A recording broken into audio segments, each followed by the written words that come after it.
Existe uma ideia muito confortável que a maioria das pessoas carrega dentro da cabeça. A ideia de que, diante de uma emergência, elas conseguiriam manter a calma. Que conseguiriam pensar racionalmente, tomar decisões rápidas, proteger a própria família, sair do perigo e ajudar outras pessoas.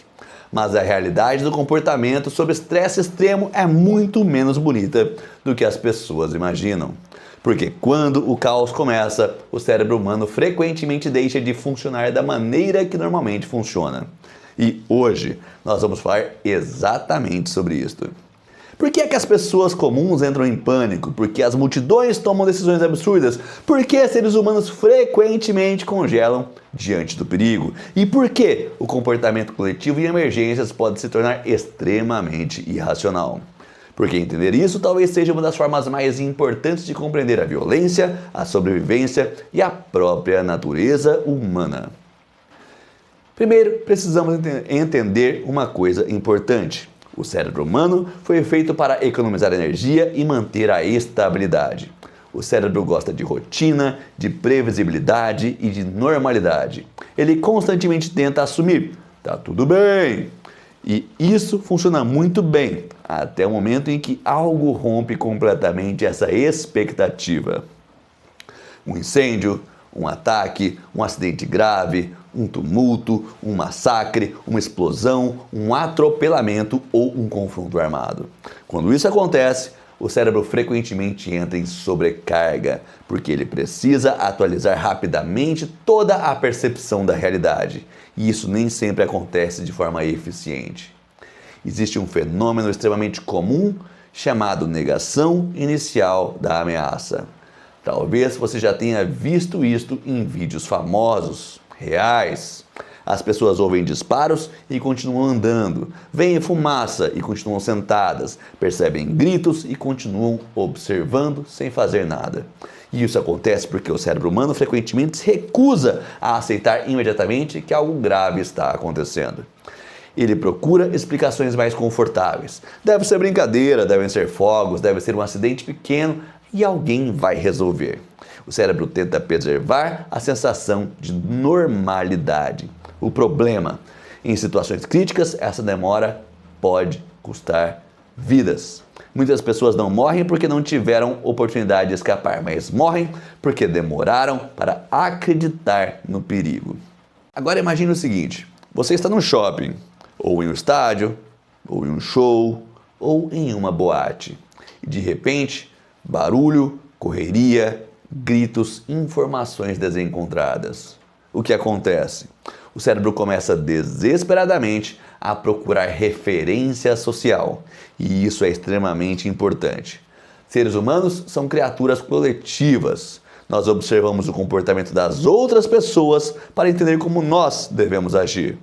Isso significa que, em emergências, multidões frequentemente se tornam emocionalmente contagiosas. Se todos parecem calmos, você tende a minimizar o perigo. Se todos entram em pânico, você tende a entrar também. E isso ajuda a explicar por que tumultos podem surgir tão rapidamente. Porque emoções se espalham em grupo, principalmente o medo. Agora existe aqui um detalhe muito interessante. O pânico raramente parece organizado.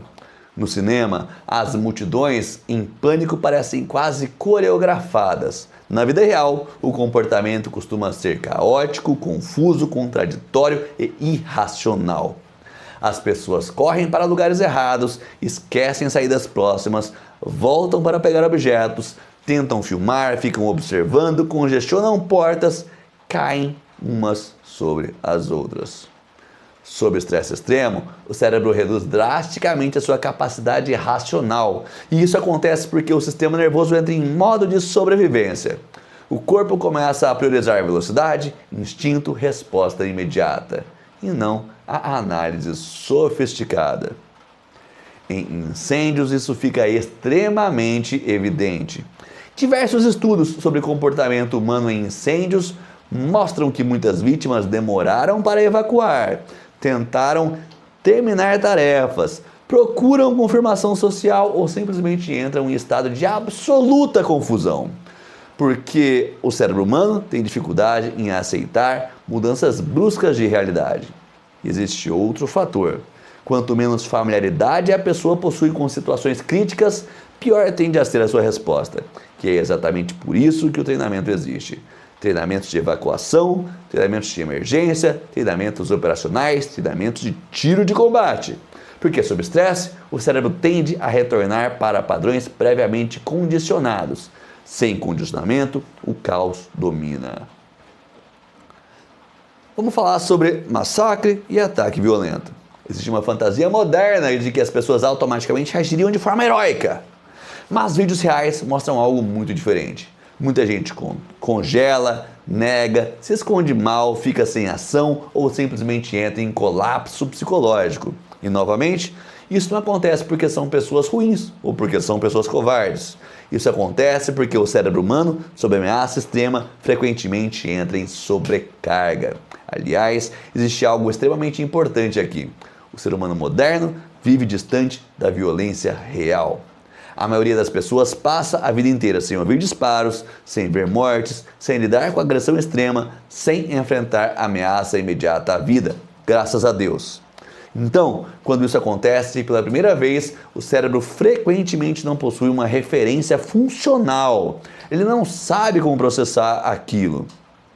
Agora imagine acidentes graves, acidentes automobilísticos, quedas, explosões ou desabamentos, por exemplo.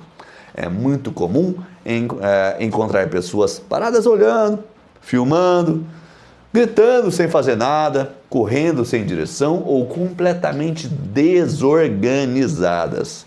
Porque o cérebro entra em estado de fragmentação cognitiva, ele perde a capacidade de organizar as prioridades. E quanto maior o caos ambiental, barulho, fumaça, sangue, pessoas correndo, múltiplos estímulos, gritaria, mais difícil se torna pensar claramente. Isso é extremamente importante. Clareza mental sobre caos não é natural, é treinamento. Agora, talvez uma das partes mais desconfortáveis deste vídeo. A maioria das pessoas acredita que pânico é algo que acontece com os outros. Mas, honestamente, quase qualquer ser humano pode entrar em pânico dependendo do contexto, da surpresa, do nível de ameaça e da falta de preparo. Porque pânico não é apenas o medo. Pânico é a perda de capacidade funcional sob um medo extremo. E o corpo humano possui limites. Sob estresse intenso, a frequência cardíaca sobe, a percepção muda, a visão estreita, a audição altera, a coordenação degrada e o raciocínio piora.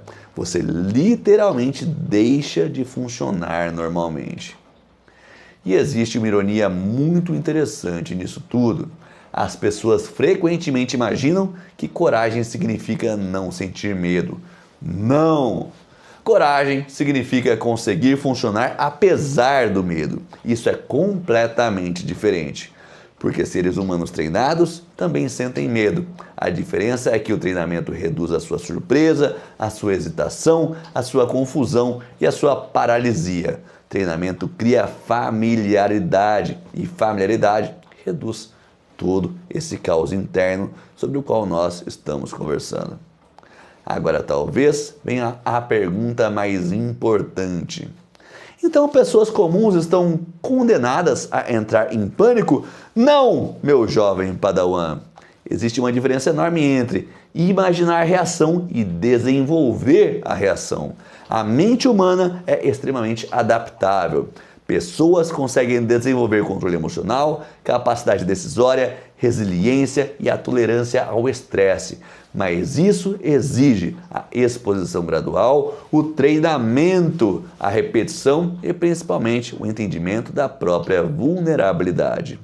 O problema é que muita gente vive acreditando: se algo acontecer, eu dou conta, sem nunca ter testado isto. Talvez uma das coisas mais perigosas do ser humano seja a ilusão do preparo, porque assistir vídeos não é preparo, consumir conteúdo não é preparo, opinião não é preparo. Sob pressão real, o cérebro cobra a experiência. E se ela não existir, o comportamento frequentemente degrada muito rapidamente. Outro detalhe importante. O pânico não significa apenas correr desesperadamente. Às vezes o pânico parece a negação, a lentidão, a paralisia, a confusão, a obediência excessiva ou a incapacidade de decidir. Algumas pessoas entram em modo automático, outras simplesmente desligam cognitivamente. E isso ajuda a explicar porque tantas tragédias parecem absurdas quando analisadas posteriormente. Porque olhando em retrospecto tudo parece bastante óbvio, mas dentro do caos raramente é. Talvez o ponto central deste vídeo seja justamente este. O ser humano é muito menos racional sob estresse do que gosta de acreditar. E entender isso não deveria gerar arrogância, deveria gerar humildade, porque reconhecer vulnerabilidade é justamente o primeiro passo para desenvolver o preparo real. Então, da próxima vez que você assistir um tumulto, um incêndio, um acidente ou um ataque violento, tente observar o comportamento das pessoas. Você provavelmente verá negação, confusão, irritação, imitação social, paralisia e degradação cognitiva. Não porque os seres humanos sejam fracos, mas porque o cérebro humano, sob caos extremo, é uma máquina imperfeita tentando sobreviver. E talvez exatamente por isso o treinamento seja algo tão importante, porque nas emergências reais, a diferença entre funcionar e colapsar raramente é a coragem, frequentemente é o seu treinamento.